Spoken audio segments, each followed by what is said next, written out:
시청자 여러분 안녕하십니까? BOA 뉴스투데이 시작합니다. 미국 정부는 한국 이태원에서 발생한 대형 참사 사고에 대해 깊은 슬픔을 느끼고 있다면서 애도의 뜻을 밝혔습니다. 의회에서도 한국 국민들을 위로하는 메시지가 이어지고 있습니다. 첫 소식 이조은 기자가 보도합니다.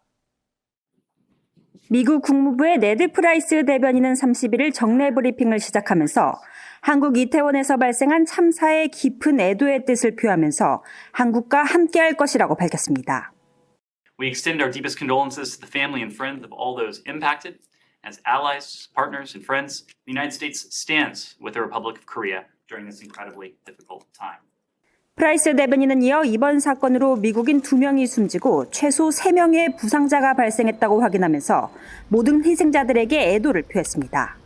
앞서 조 바이든 미국 대통령이 한국 정부와 국민에게 위로의 뜻을 전한 데 이어 토니 블링컨 미국 국무장관과 제이크 설리번 백악관 국가안보보좌관 등도 사고 소식이 전해진 직후 공식 성명과 사회 연결망 계정 등을 통해 애도 메시지를 발표했습니다.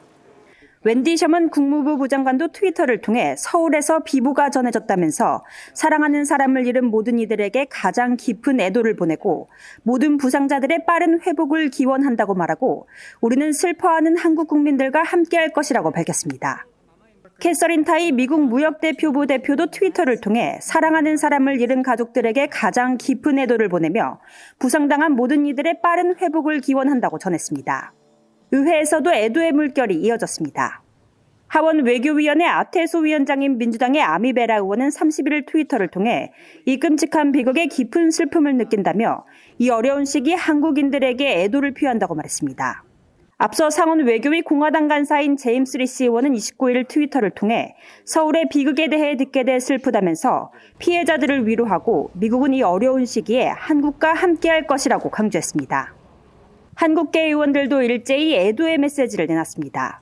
공화당의 영킴 하원 의원은 29일 트위터를 통해 충격을 받은 우리 한국과 한국계 미국인 사회를 위해 기도하며 자신의 마음은 희생자들의 사랑하는 이들과 함께 있다고 말했습니다.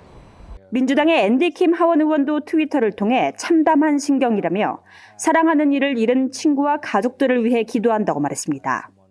최근 한국을 방문했던 공화당의 댄 설리번 상원 의원도 이날 트위터를 통해 서울의 비극적인 소식에 가슴이 아프다면서 목숨을 잃은 이들 중 많은 이들이 젊은 사람들이라고 강조하고 한국은 동맹국 그 이상이며 한국 국민들은 미국의 소중한 친구이자 말 그대로 가족이라면서 한국인과 희생자 가족들에게 애도를 표했습니다. BOA 뉴스 이조은입니다. 군축 문제를 다루는 유엔 총회 제1위원회가 북한 관련 내용을 다룬 결의안 2건을 채택했습니다. 제1위원회를 이끌고 있는 스리랑카의 피터 모한 피에리스 의장은 31일 오전 회의에서 결의안 61호를 표결에 붙여 찬성 139, 반대 6, 기권 31표로 채택 사실을 발표했습니다.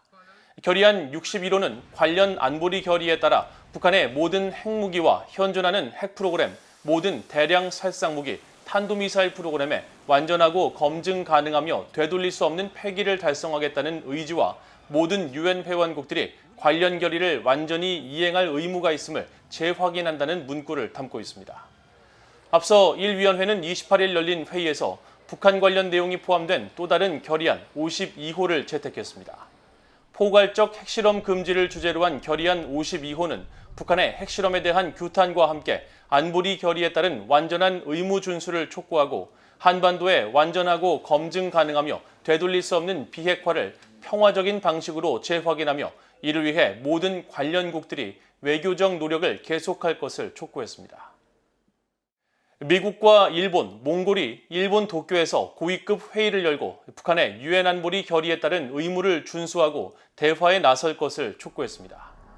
미국 국무부는 30일 공동 성명을 통해 마크 램버트 국무부 한일 담당 부차관보와 후나코시 다케이로 일본 외무성 아시아 대양주국장, 냠도르지 앙흐바야르 몽골 외교부 사무차관이 28일 일본 도쿄에서 회의를 열고 3국은 북한의 올해 전례 없는 숫자의 탄도미사일 발사를 비롯해 핵무기와 운반수단의 개발 지속에 대한 견해를 밝히고 대화 재개의 필요성에 공감했다고 밝혔습니다.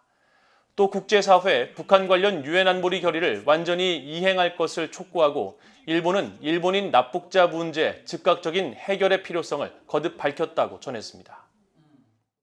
2017년 대북 최대 압박에 동참했던 싱가포르와 포르투갈이 현재까지도 입장에 변함이 없다고 밝혔습니다. 싱가포르는 2020년 북한에 인도주의적 물품만 보냈을 뿐 무역 금지 조치를 이어가고 있습니다. 박승혁 기자가 보도합니다. 동남아시아의 싱가포르는 지난 2017년 11월 북한과 교역 전면 중단을 선언했습니다.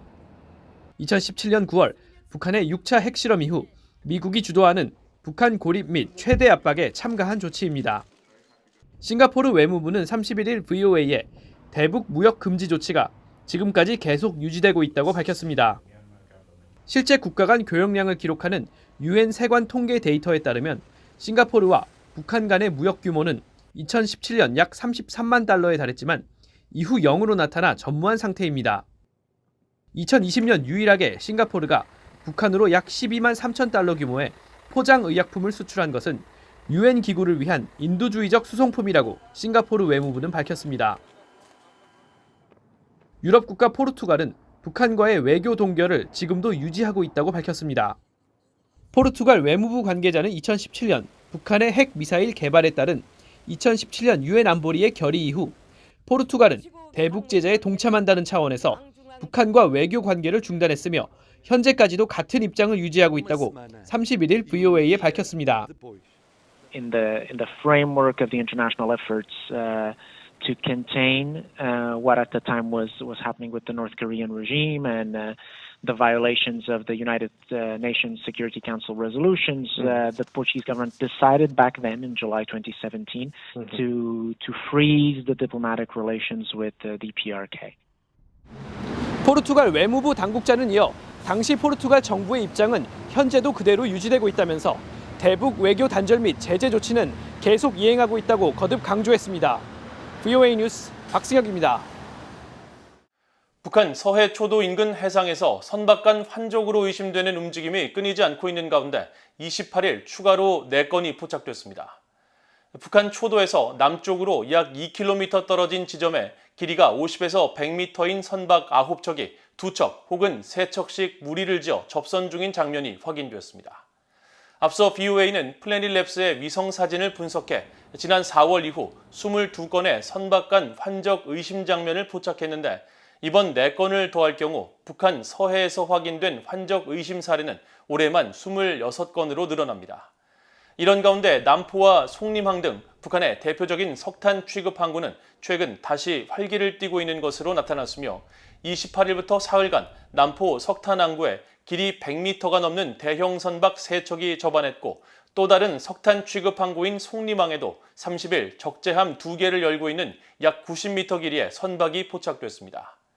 유엔 안보리는 북한의 핵과 미사일 개발에 따라 지난 2017년 8월 채택한 결의 2371호를 통해 북한의 주요 광물인 석탄과 철광석의 수출을 금지했습니다. 미국 정부가 북한 등 전 세계 해킹 조직에 의한 랜섬웨어 공격에 대응하기 위해 국제회의를 개최하고 국가 간 공동 대응 방안을 논의했습니다. 백악관 국가안보회의 NSC는 31일 랜섬웨어 해킹 공격에 대한 국제적 협력을 위한 제2차 랜섬웨어 대응 이니셔티브 정상회의를 워싱턴 DC에서 개최했다고 밝히고 이틀간 열리는 이번 회의에서 미국을 비롯해 영국과 프랑스, 독일, 한국 등 전 세계 35개 나라 대표들이 참석해 대응 방안이 논의될 것이라고 밝혔습니다. 이번 정상회의와 관련해 백악관 국가안보회의 고위 당국자는 30일 전화브리핑에서 이번 회의를 통해 랜섬웨어 범죄에 대항하고 악의적 행위자들에게 책임을 묻기 위해 국제적으로 공인된 사이버 규범을 제정할 수 있을 것이라고 강조했습니다. 특히 북한 관련 자금 돈 세탁에 책임이 있는 암호화폐 믹서 기업 중 한 곳을 제재한 사실을 상기시키면서 이번 회의에서 북한 등의 랜섬웨어와 불법적 암호화폐 사용에 대한 대응 방안을 각국과 공유하고 악성 행위자들을 압박하기 위한 방법 등을 논의한다고 밝혔습니다. 국무부가 최근 백악관의 북한 인신매매 관련 조치에 대한 북한의 비난을 일축하고 북한은 인신매매 근절을 위한 최소 기준도 충족하지 못했다고 비판했습니다. 국무부 대변인실 관계자는 31일 미국 정부가 자격과 근거도 없이 북한의 인신매매 실태를 비난하고 있다는 북한 외무성의 주장에 대해 북한은 인신매매 근절을 위한 최소 기준을 충족하지 못했고 그렇게 하기 위한 의미 있는 노력도 기울이지 않았다고 밝혔습니다. 이어 북한 정부는 인신매매 문제 해결을 위한 어떠한 노력도 보여주지 않았고 북한 정부의 정책이나 강제 노동의 패턴이 있다고 판단했다면서 이에 따라 북한은 여전히 국무부 인신매매 보고서의 최하 등급인 3등급에 머물러 있다고 지적했습니다.